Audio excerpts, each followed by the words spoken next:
తెలంగాణలో బీజేపీకి భవిష్యత్ ఉందన్నారు ఆ పార్టీ రాష్ట్ర అధ్యక్షుడు కిషన్ రెడ్డి. పార్లమెంటు ఎన్నికల్లో బీజేపీ 400 సీట్లు సాధిస్తుందని ఆయన ధీమా వ్యక్తం చేశారు. బీజేపీ ఆవిర్భావ దినోత్సవం సందర్భంగా నాంపల్లిలోని పార్టీ ఆఫీసులో జెండా ఎగురవేశారు. మోడీ మళ్లీ ప్రధానమంత్రి కావాలని దేశ ప్రజలు కోరుకుంటున్నారని అన్నారు.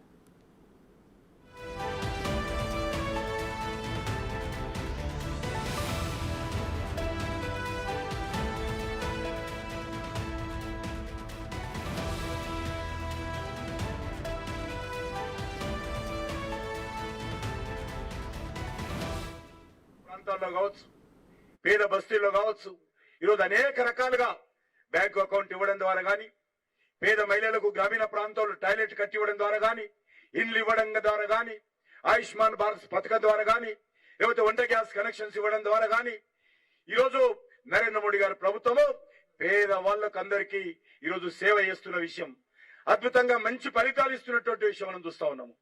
ఈరోజు అన్ని రంగాలలో ఈరోజు ముందుకెళ్తా ఉన్నాం.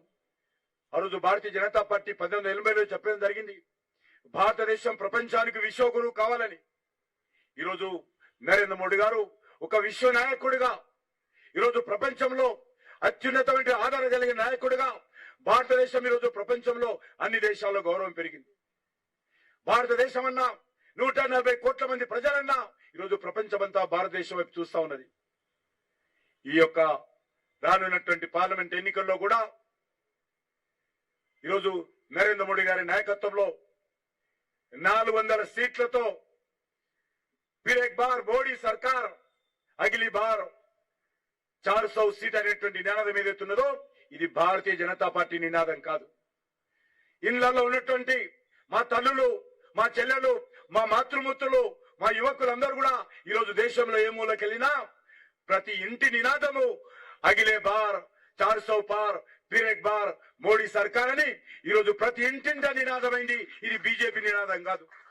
140 కోట్ల మంది ప్రజల నినాదమైంది. ఇది 140 కోట్ల మంది ప్రజలు ఈరోజు ఏ పార్టీలో ఉన్నా, ఎక్కడ ఉన్నా వాళ్ళు కోరుకుంటున్నది నరేంద్ర మోడీ గారు మళ్ళీ మూడోసారి 400 సీట్లతో దేశ ప్రధానమంత్రిగా రావాలి.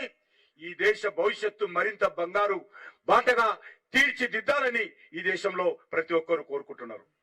ఖచ్చితంగా తెలంగాణలో కూడా ఈరోజు భారతీయ జనతా పార్టీకి భవిష్యత్తు ఉంది. ఏదైతే టిఆర్ఎస్ పార్టీ రోజు రోజుకు తెలంగాణలో కనుమరుగయ్యేటువంటి అవకాశం ఉంది. కాంగ్రెస్ పార్టీగా పెరిగే అవకాశం లేదు. కాంగ్రెస్ పార్టీలో ఏదైతే ప్రజలకు హామీ ఇచ్చారో హామీలు అమలు చేసే పరిస్థితి లేదు. గ్యారెంటీల గురించి గాలికి వదిలేశారు. గ్యారెంటీ మాటలతో కాంగ్రెస్ పార్టీ ప్రభుత్వం నడుస్తా ఉంది. మరి తగుదు నమ్మాని నిన్న కాంగ్రెస్ పార్టీ మరి కొన్ని హామీలు ఇచ్చి ఈరోజు తుగ్గూడలో ఏదో బహిరంగ సభ ప్రకటిస్తారట. నేను అడుగుతా ఉన్నాను కాంగ్రెస్ పార్టీని, రాహుల్ గాంధీని, ఓ రాహుల్ గాంధీ, గత అసెంబ్లీ ఎన్నికల్లో తెలంగాణ ప్రజలకు తిరిగి 6 గ్యారెంటీల పేరుతో హామీలు ఇచ్చావు కదా, 100 రోజులు అమలు చేస్తా ఉన్నావు కదా. ఈ రోజు ఏ ముఖం పెట్టుకొని తెలంగాణ గడ్డ మీదకి వస్తున్నాడో రాహుల్ గాంధీ చెప్పాలి. మీరు ఇచ్చినటువంటి హామీలు ఎన్ని అమలు జరిగాయో చెప్పాలి. హామీలు మాత్రం అమలు జరగలేదు కానీ హామీల గురించి పెద్ద పెద్ద ప్రకటనలు చేస్తా ఉన్నారు, పెద్ద పెద్ద సభలు పెడతా ఉన్నారు, ప్రచారం మాత్రం చేస్తా ఉన్నారు. ఈ ముఖ్యమంత్రికి హామీల అమలు మీద దృష్టి లేదు, పార్టీ ఫిరాయింపుల మీద దృష్టి ఉంది. ఏ రకంగా పార్టీలు ఫిరాయింపు చేసుకోవాలి, ఏ రకంగా మరి ఫిరాయింపుల చట్టాన్ని వైలేట్ చేయాలి, దాని మీద దృష్టి ఉంది తప్ప రేవంత్ రెడ్డికి గత శాసనసభ ఎన్నికల్లో ప్రజలు మీ గ్యారెంటీలను నమ్మి మీకు ఓట్లేసి నిన్ను ముఖ్యమంత్రి చేస్తే ఆ ముఖ్యమంత్రి బాధ్యత ఈ రేవంత్ రెడ్డి గారు నిర్వర్తించడం లేదు.